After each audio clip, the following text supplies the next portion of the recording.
On the surface, we have three men lost in the Alaskan wilderness. Underneath, we bear witness to one of the oldest stories ever told. My name is Eddie P., and today what we're going to be discussing is how David Mamet has been hiding something in plain sight for nearly 30 years.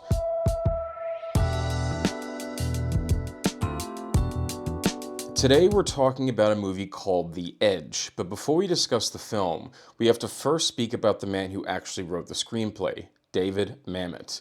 Now, if I say that name, most people immediately think of one thing: Glengarry Glen Ross. The profanity, the aggression, the men screaming at each other about leads and commissions.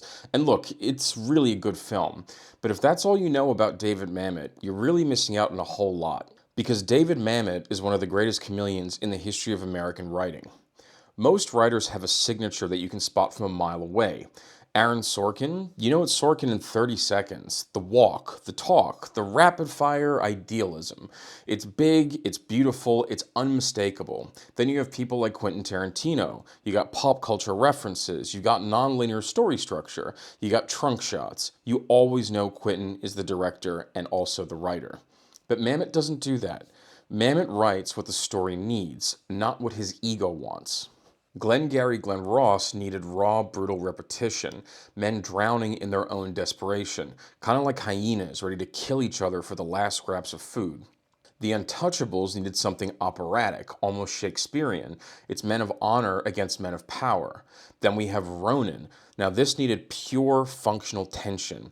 Every scene was a chess move. Every character is hiding a complicated past while displaying extraordinary skills. And The Edge needed something ancient, almost mythic. It's stripped to the bone of all the normal tropes of glitz and glamour in movies. It's the same writer, but completely different registers in every single picture. But here's what connects all of it. Here is the Mamet fingerprint, so to speak. Economy. Every single line in a Mamet script is load-bearing. Nothing's decorative. Nothing's wasted. Every word is doing at least two jobs simultaneously. You could take any line from The Edge, hold it up to the light, and find multiple meanings underneath it. There's a thing that they'll teach you in any acting class, which is you think of everything your character ever wanted to say, every grievance, every confession, every declaration of love, hate, or fear. You think of all of it, and then you say nothing. That's acting, and that, right there, is also how David Mamet writes. He writes the version where they say nothing, where the weight of everything unsaid sits underneath every line like a depth charge. You feel it without hearing it, you know it without being told it. As my father, who is a director, always said, you show them, don't tell them. David Mamet manages to pull this off on every page, every time.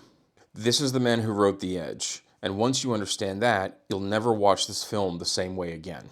Before we can jump into the film itself, we have to also discuss the man who directed it, Lee Tamahori.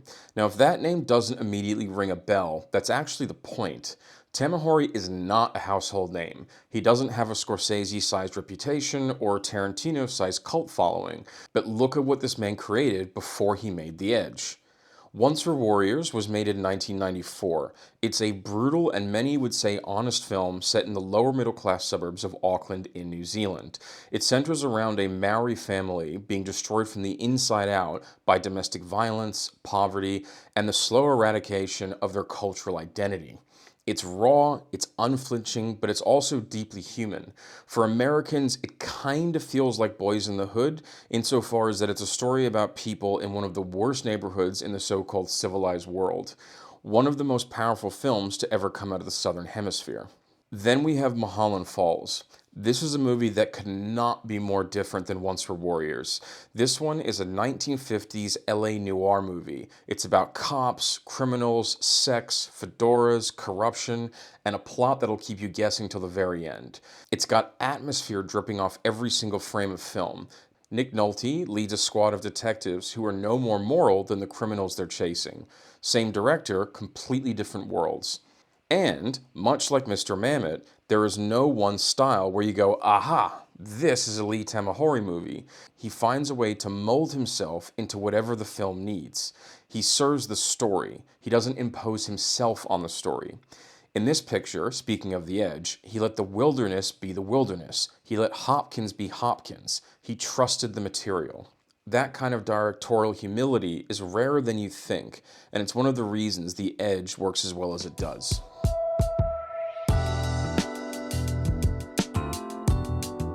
The Edge wastes no time at all. We start the film as a fancy private plane lands in the Alaskan wilderness.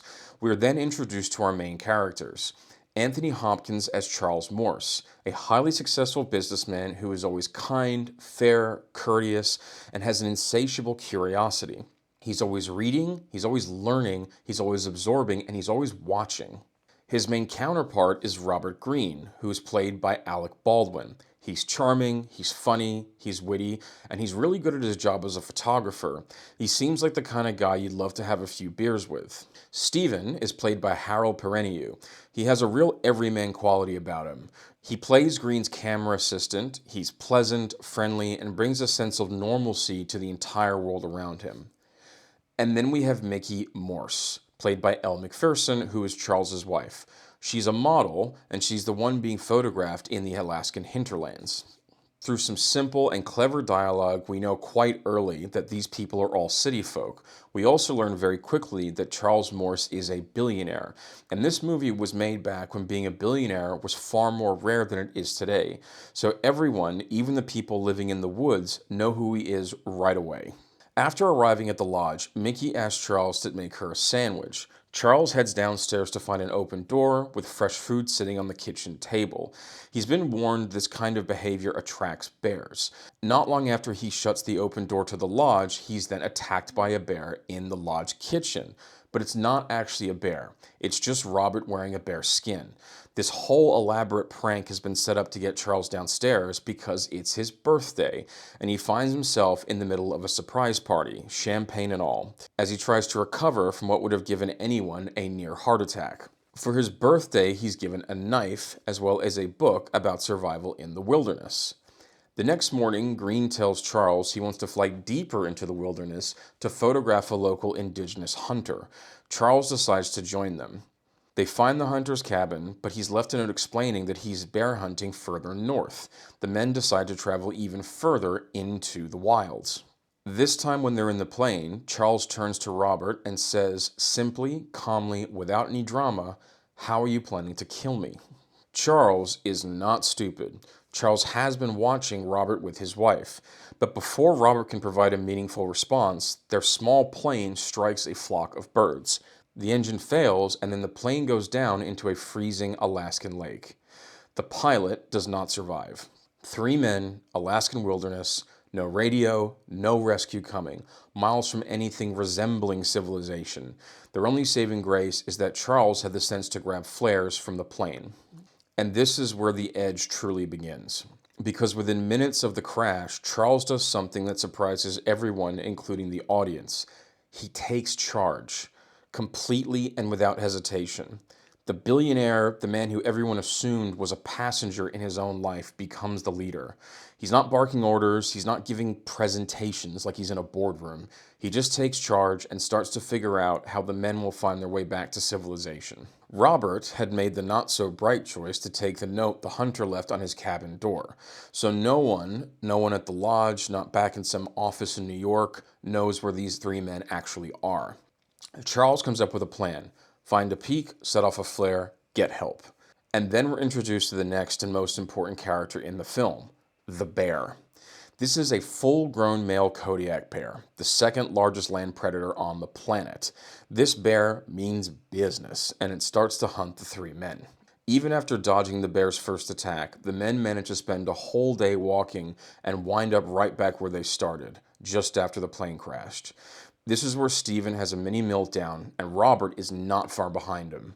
And then Charles says, "Most people lost in the wilds, they die of shame." It's quite a revealing moment, as the only person still thinking about what to do next, the only person not visibly carrying any shame, is Charles, keeping his wits about him when all others are losing theirs. While Charles and Robert are working on a new plan, Stephen cuts his leg quite badly. Charles treats the wound and hands the bloody cloth to Robert, instructing him to bury it. As they rest by the fire, Stephen thanks Charles. He comments on what a thoughtful man he is. And as Stephen tries to sleep, Charles notices that the bloody cloth that he gave to Robert and asked him to bury is now hanging from a tree branch. He informs Robert he told him to dispose of it because now he's put the smell of blood in the air. The bear returns, it attacks Stephen, and in the most brutal fashion, it takes Stephen's life. All Robert and Charles can do is run. Nearly starved to death, and after multiple attacks from the bear, Charles makes a proclamation, a statement greater than any he's made in any boardroom or any negotiation. He's going to kill the bear. Not someday, not maybe, now. And even though Robert is on the verge of giving up all hope, Charles whips him into a frenzy, and they decide to take the fight to the beast. What happens next is one of the best fight scenes in any movie. Moment to moment, it's really anyone's guess who's going to be victorious. Using an old Native American technique Charles learned from his birthday book, he gets the best of the bear. The beast is slain like something out of an epic poem from the ancient world. Now we have bear meat on the menu, improvised winter clothes, and the main threat to these two men has now been removed from the world. Then Charles and Robert continue to head south. They eventually find a cabin, shelter, dry firewood, matches, even whiskey, along with a rifle that has plenty of ammunition. And then Charles finds something else. When he was given the knife for his birthday, he noticed the order form from the shop that made the knife. He found that it was not the only order on the same docket. There was also an order for a watch, which just happened to be sitting on Robert's wrist. The watch was a gift from Mickey, Charles's wife, and the inscription read, "For all the nights," proving not only that Robert and Mickey had been having an affair, but had also been going on for some time. As Charles reads this, Robert is already deep into a bottle of whiskey, loading up the rifle he's just found. It's clear what's going to happen next. Robert makes his jealousy and contempt for Charles loud and clear, his envy of his wife, his money, and just the man himself. But Robert's a coward, and he asks Charles to turn his back so he does not have to look him in the eye when he pulls the trigger. Charles walks up to Robert, Robert backs up, and he falls into a deadfall. Now, deadfall is exactly what it sounds like. It's a primitive trap mainly used for bears. It's a pit with spikes. Weight, gravity, and spears work together to kill the beast when they fall in. Only this time, Robert is the one that's fallen into the hole. And even after this most egregious act, Charles cannot let Robert die. He tries his best to save him. Robert then does two things that are quite something to witness. He has a true moment of self-reflection, realizing that his life has not amounted to much at all. And he tells Charles that Mickey never wanted anything bad to happen to him. The plan to kill Charles was Robert's and Robert's alone. As the two men sit on the riverbank, the impossible happens. A helicopter. It's over. Hot showers, clean sheets, and soft pillows await them both. But Robert has passed away. The helicopter lands back at the lodge. There's members of the press, as well as Mickey, are all there to greet her husband. Charles hands Mickey Robert's watch. Show them, don't tell them. So much is conveyed in that one simple moment. And then, in perhaps the classiest, most dignified, most heroic moment in all of cinema, when Charles is asked how his friends died, he lies. On the surface, it's about 3 men lost in the Alaskan wilderness.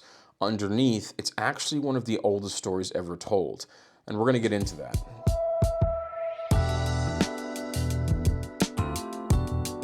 Let's take a closer look at the performances in this movie. Anthony Hopkins as Charles Morse. Now, when I think of what I like the most about his performance, I'm always drawn back to something Ben Kingsley said about acting, specifically when he was discussing his role in Schindler's List. He said that an actor's 2 greatest currencies are their silence and stillness. If an actor can find a way to be silent and still, while still being interesting to watch, then they're truly a professional actor. Most people think of Hannibal Lecter when they look at Anthony Hopkins, a role where he used silence and stillness, but not really as tools, more as weapons. He also had nearly a boundless intellect in that character. The feeling of a true monster in human form, as well as this German engineering level precision in all his speech and movements. This was really a career-defining role if there ever was one. But Charles Morse is so fundamentally different that within 10 minutes of starting The Edge, you forget about the cannibal entirely, because Charles Morse is something Lecter never was. He is genuinely a good man. And the only thing Hopkins brings from one character to another are his two old friends, silence and stillness. Some actors perform the words, Hopkins performs the thoughts. Don't get me wrong, Charles Morse does speak, and there are moments in the film where he talks quite a bit. But when he does this, it's never really oversharing. He's never speaking out of turn, and he's never doing anything in poor taste. All he's doing is sharing knowledge. His character is constantly learning, and you get the feeling that even in the middle of his normal workday, he'd still find time to sit down, have a sandwich, and read something interesting with some practical value. The other thing about Charles, which makes it impossible not to like him, is that you never get the feeling he considers himself above anyone else. He never makes someone feel less than he is. In the wilderness, he's constantly trying to get his comrades to understand what is required to survive. Almost like, come to my level, bro. The view from here may not be great, but at least it's real. This is why one of my favorite scenes in the movie is when Charles has to convince Robert that they can kill the bear. He never says it's going to be easy. He just says that they're going to get it done. And even though Robert is on the verge of giving up all hope, Charles grabs him up, looks him dead in the eye, and says something so simple it should not work, but it does. What one man can do, another can do. You want to die out here, huh? Well, then die. I tell you what, I'm not gonna die. No, sorry, I'm not gonna die. No, I'm gonna kill the bear. Say it, I'm gonna kill the bear. Say it, I'm gonna kill the bear. Say it. Say I'm gonna kill the bear. Say it. I'm gonna kill the bear. Say it again. I'm gonna kill the bear. And again. I'm gonna kill the bear! Good. What one man can do, another can do. What one man can do, another can do. Say it again. What one man can do, another can do. And again. What one man can do, another can do. Yeah. You're goddamn right.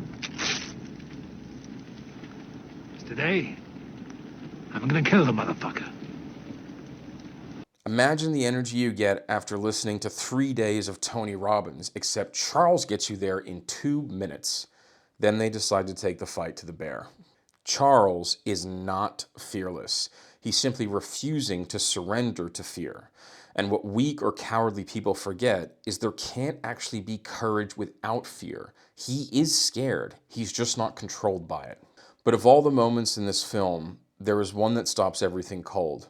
The 3 men and the pilot are in a small plane, flying deeper into the Alaskan wilderness. And by this point, Charles has been watching, processing, absorbing.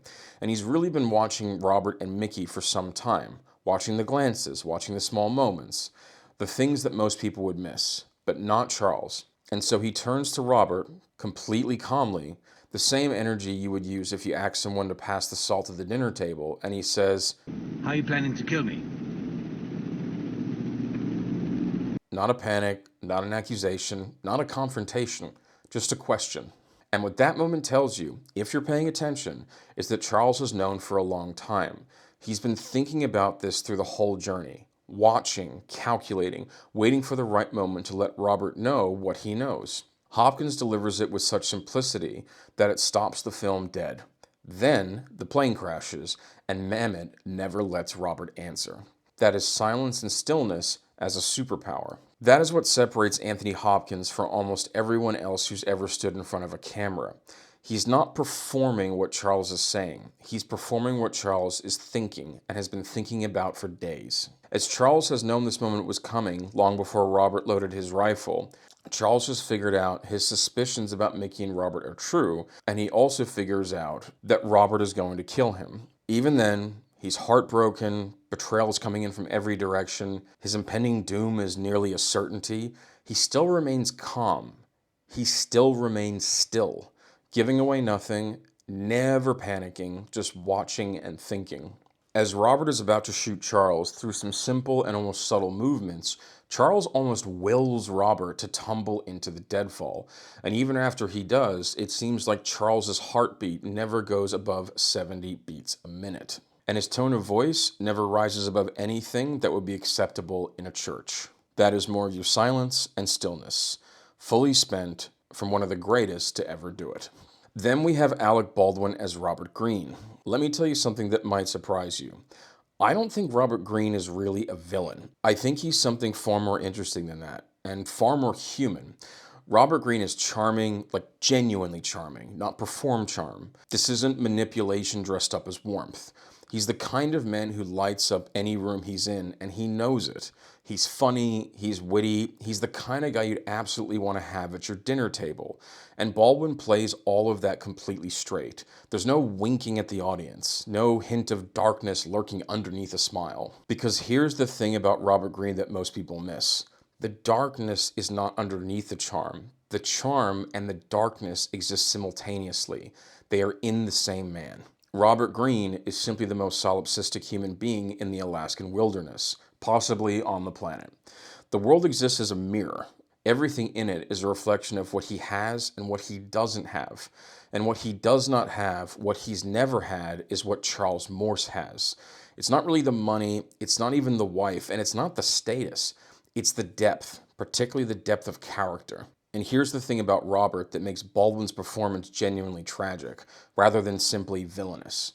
Robert did not lose to Charles Morse. Robert did not lose because he was lazy or stupid or untalented. Robert Greene was lost before the film ever started. It's not that Charles worked harder, it's not that Charles was smarter, it's that the universe chose Charles, and it did not choose Robert. And Robert has been furious about this his entire life. Baldwin carries that fury underneath every scene of the movie. He never overplays it, he never lets it break the surface unnecessarily, but it's always there, in the way he looks at Charles's watch, in the way he looks at Mickey, in the way he loads that rifle with the quiet inevitability of a man who's been building to this moment for years. Robert feels like he's owed a debt, and when the debt isn't paid, he decides to go and collect it himself. But then, when Robert Greene is dying, and with what little life he has left, he tells Charles something that he had really no obligation to say. He explains to Charles that Mickey had nothing to do with what Robert had been up to. Nobody asked him, no one was watching, there was nothing really to gain. He's dying, but he said it anyway. And in that moment, that single breath of honesty at the very end, Baldwin shows you something that reframes the entire performance. There was always something decent about Robert Greene. It just never really had enough room to breathe. I really would have hated Robert Greene had he killed Charles, but he didn't. And so what I feel instead is something far more complicated. I kind of feel sorry for him. Baldwin deserves enormous credit for that, because making an audience feel sympathy for a man who just tried to commit cold-blooded murder, while also making them believe completely that he would do it, is one of the hardest things an actor can be asked to do. And Alec Baldwin pulls this off without a single false note. Before I move on to the craft section of the video, a quick word about the rest of our cast. Harold Piniou as Stephen. So Stephen is the everyman. He's the innocence in the film. He's the man who had nothing to do with the war between Charles and Robert, but he still paid the highest price. Harold plays him with such warmth and genuine decency that when the bear takes him, it actually hits harder than almost any death in 90s cinema, because Stephen didn't deserve what happened to him, and that's entirely the point. In the story of Cain and Abel, it's always the innocent who suffer the most when a man decides to settle a score with God. Elle Macpherson is primarily known as one of the great supermodels of her generation, not really as an actress, and yet she holds her own in this film completely. She doesn't overreach, she doesn't try to do more than the role requires. Mickey exists in this film as the symbol, the thing that both men want, the proof of God's favor, the flag that Robert plants on his territory as he feels he's entitled to it. Macpherson understands this instinctively and plays it exactly with the right restraint. Sometimes, the most professional thing an actor can do is just to know their role, and she does.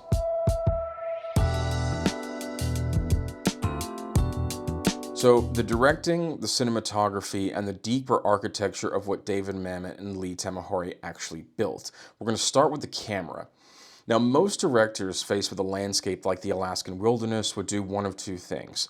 They'd either kind of ignore it, treating it as a wallpaper behind their characters, or they'd shoot it with a long lens with a really shallow depth of field, pulling focus to the actors and blurring everything behind them.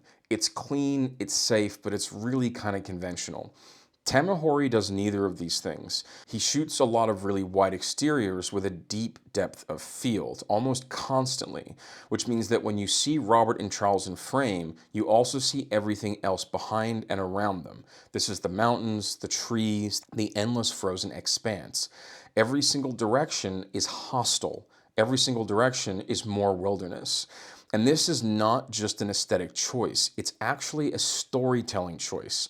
Because the wilderness in The Edge is not a backdrop, it's a cage. These two men are trapped, and Tamahori wants you to feel the way walls of a cage would in every single frame. The isolation is not suggested, it's demonstrated. Right there on screen, all around them, inescapable. Most directors would use a shallow depth of field to create isolation by blurring the world away, but Tamahori creates isolation by showing you exactly how much world there is and how none of it offers any help. Then there's the actual camera movement.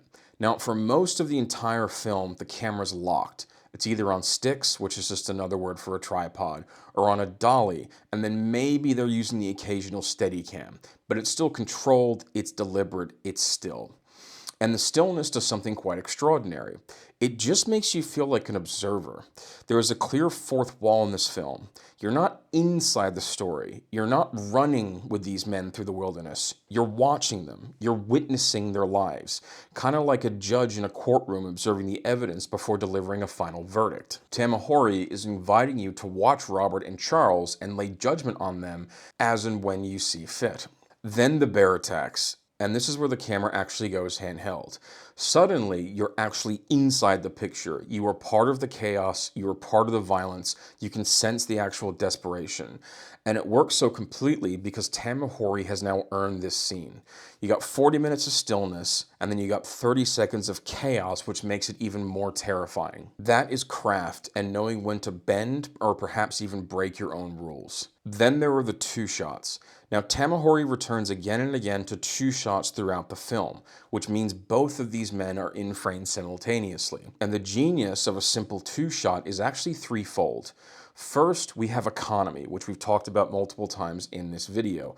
There's no need to cut back and forth constantly between two close-ups. This allows the scene to actually breathe. Second, we have perpetual contrast because you can observe both men in the frame in real time. Charles is still, Robert is restless. Charles is watching, Robert's performing. The difference between them is visible in the same frame simultaneously. And then third, which is perhaps the most important, is when Tamahori finally decides to give you a close-up, it is earned.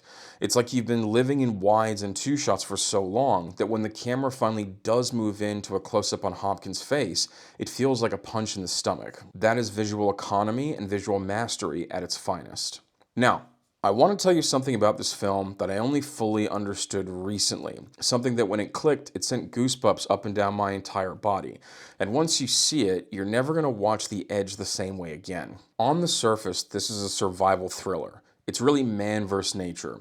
Three men lost in the Alaskan wilderness, fighting their way to get home. But that's not really what this film is about. David Mamet wrote one of the oldest stories in human history, and he hid it inside a Hollywood action survival movie, and almost nobody noticed. This film is a retelling of Cain and Abel. For those who need a quick refresher, Cain and Abel are the sons of Adam and Eve, who are the first two people. This naturally makes Cain and Abel the world's first two brothers.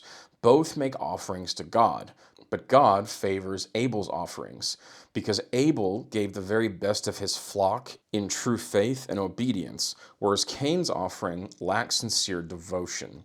Cain becomes consumed by this, the injustice of it, the arbitrariness of divine favor, and in his fury, Cain kills his brother. This is the world's first murder.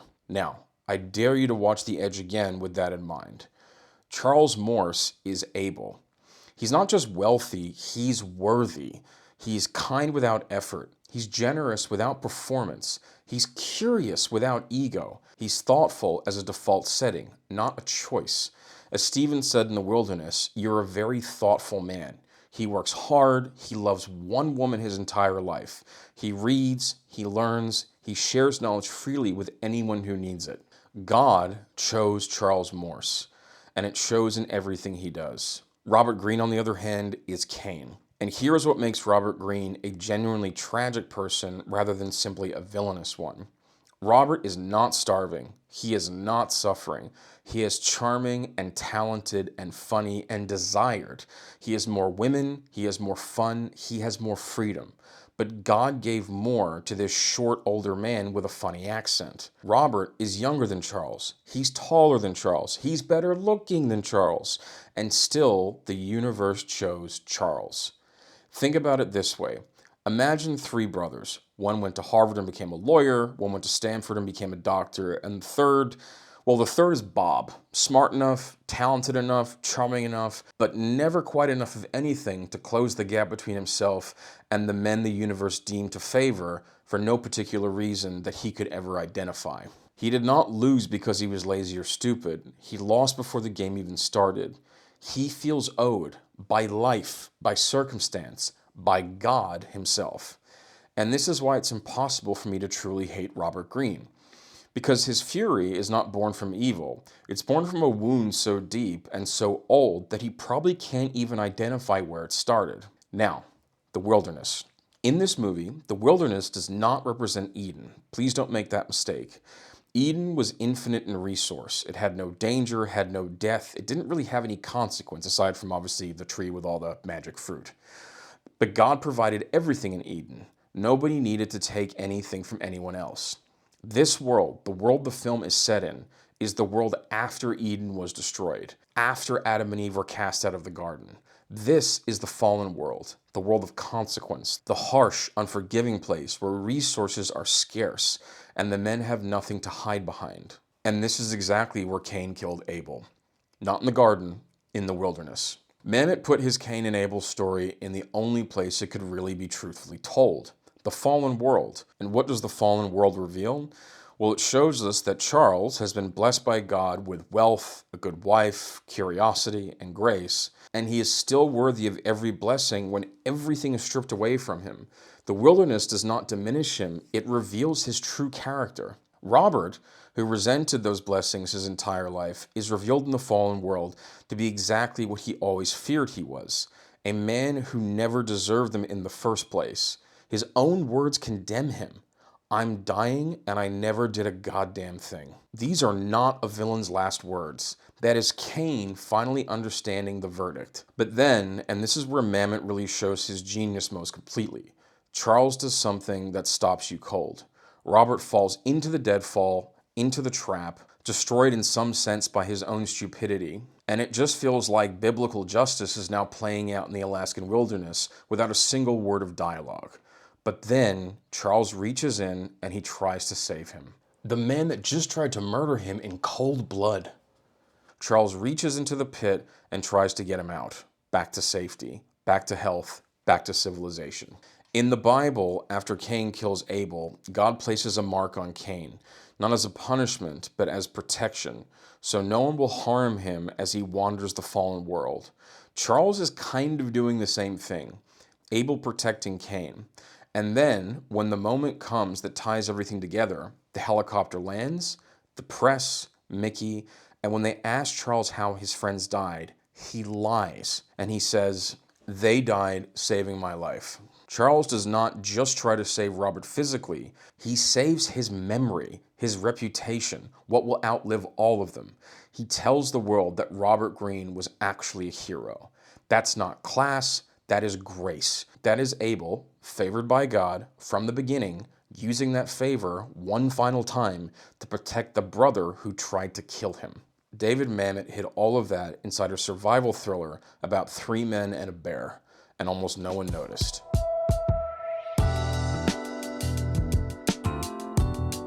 So, does The Edge have a cultural impact all these years later? Honestly, not in the way a movie like Heat does. It didn't change action filmmaking, it didn't spawn a new generation of imitators, it didn't get studied in film schools. What it did was something quieter and in some ways more powerful. It found its people. The people who discovered The Edge didn't just like it, they became evangelical about it. In film forums, Reddit threads going back over 20 years. People asking the same question over and over, why has nobody seen this film? Why is no one talking about this film? As recently as February 2025, the Office Ladies podcast, one of the biggest in the USA, did a two-part episode on The Edge. The host called it her favorite film of all time. 28 years later, still finding new audiences, still stopping people cold. Because the films that truly last are not always the ones that make the most noise. Sometimes the ones that last are the ones that tell the oldest truths in the most honest way. We started this video with a question. Why has David Mamet been hiding something in plain sight for nearly 30 years?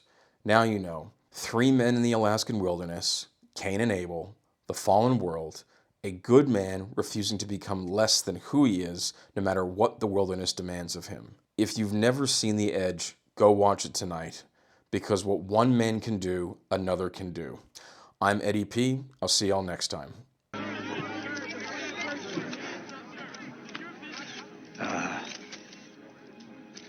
We're all put to the test. But it never comes in the form or at the point we would prefer. Does it? Mr. Morse, the other men, your friends. My friends. What happened to them, sir? How did they die, sir?